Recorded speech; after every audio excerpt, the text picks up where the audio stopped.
Greetings and welcome back to the fifth episode of the Minimal African Thoughts podcast. If you are returning for another episode, welcome back. And if you are new, welcome. This is a podcast where we discuss growth and overcoming and what that entails through my life and from my lens and my experiences, which I am just sharing. And I hope that you find it beneficial. I hope that you enjoy listening to it, that you get something out of it. So before we get straight into the episode, I'm honestly so sorry that I haven't uploaded anything these past few weeks. Listen, I had nothing to say. I had nothing to reflect on, and that's as real as it gets. I've just been dealing with life as it comes. It's been a hectic, busy few weeks, but regardless, we are grateful for everything.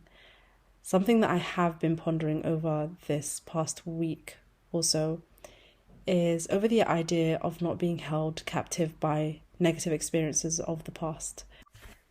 I'm aware of the fact that there's a difference between learning and staying stuck in your past. Like, I know there's a difference between the two. Learning more so involves incorporating what those not so nice experiences have taught us, and then remaining stuck in your past is sort of staying stuck to the point where it hinders your current reality. That may be very different to what you've experienced previously. Like right now, you might have a very exciting, beautiful opportunity that will allow you to, move your life in a positive direction. But because you're still a captive of the pain left behind by that experience, by that negative experience, you lose the ability to see your current situation or this current opportunity in front of you with clarity. And the years will go by as they do, time will pass. And one day you'll be in a place in your life where you'll look back and realize how much time has passed you and how little you have lived and how many experiences you've missed out on because of the fear of the past repeating itself. It's all in an attempt to protect yourself at the end of the day, but it hinders you more than it benefits you. There's an idea that comes from the Akan people of West Africa, modern-day Ghana, which is called Sankofa. It loosely translates as go back and get it. The idea behind the concept is that an individual should look at one's past and retrieve from it what is of value from our knowledge of the past. The emphasis for me here is on what is of value, because pain is inevitable in this life. We will all eventually experience something that carries with it grief and pain and difficulty. However, every moment bringing forth grief to our lives has value, and the value is in the lessons it comes with, which if we pause to reflect with a calm mind, which I know is so difficult to do at the time, will either make us people we will one day be proud of, and dare I say even grateful for the trial, or bitter individuals who remain mentally stagnant, stuck in that experience.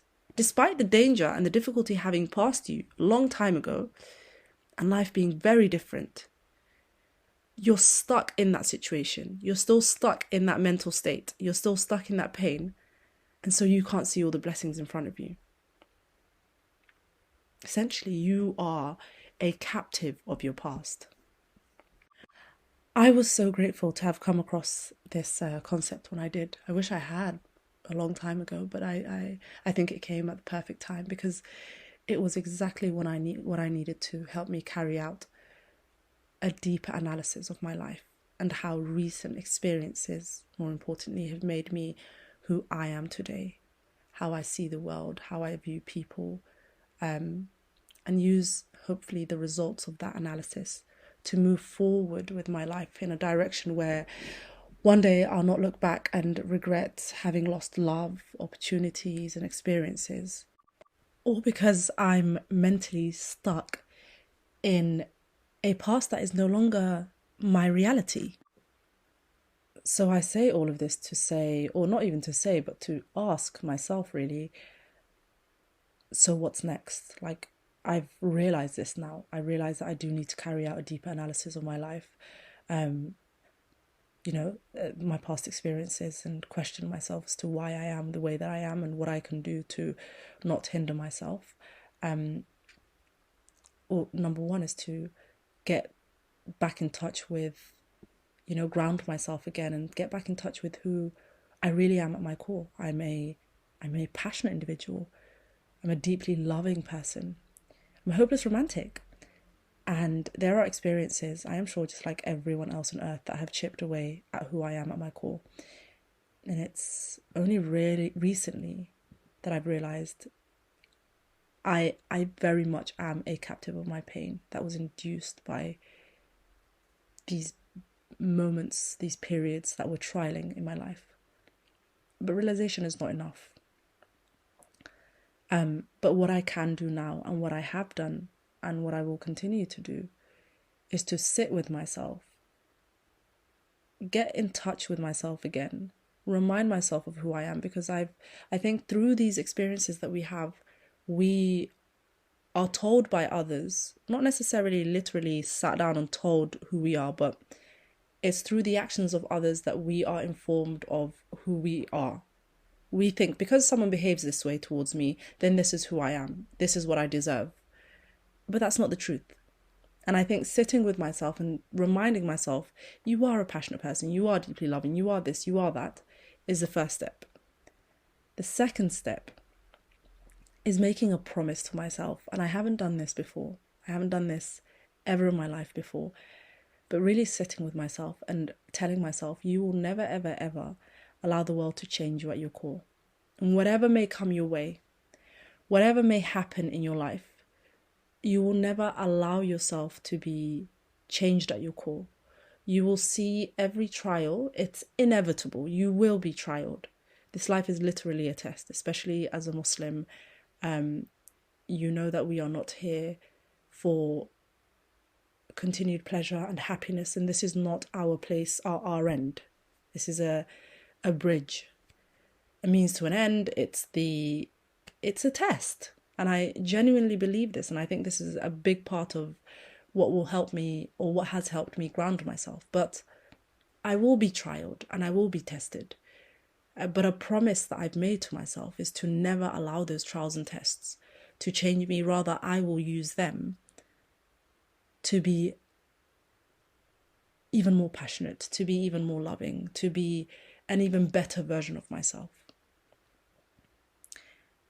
And essentially, more importantly, recognize when a period of my life is over so that I can leave everything that has no value in the past where it is, retrieve the valuable lessons from that chapter, and move forward with awareness and grace rather than anticipatory anxiety. And it will happen when I am tested again and I do go through another trial and I experience loss and pain. I hope to not let it define me. I hope to not allow the pain to define me. I hope to just see it as a moment, as a trial that will pass, and to be grateful for it, because without loss, we will never know what gain feels like, and without sadness, we will never know what happiness feels like. I'm going to end the episode with something that I've been trying to repeat to myself in this period of my life, specifically this week, because I hope in repeating it to myself over and over again, I'm going to get on the road to actually applying it to my life and living it. And that is to try your very best in this life, to give it your best shot with everything that you do. And let go of everything that is out of your control. All that energy and that time, that precious time that you're giving to something that is out of your control, put that towards giving your best. Giving your best to what is in your control. And finally, let God. Leave it in the hands of God. Whatever is giving you anxiety that you can not change, that is not within your control, leave it to God. And who better than to leave it in the hands of the remover of all difficulties, the one who sees everything, the one who answers, the protector, the helper, the friend, the patron, the giver of peace, the Almighty himself. I'm going to leave you with what I always leave you with, which is Nolosho Haidin Wanato. And for those who don't speak Somali, This means may life be good to you. And I hope life is far more than just good and what you expected for yourself. Goodbye.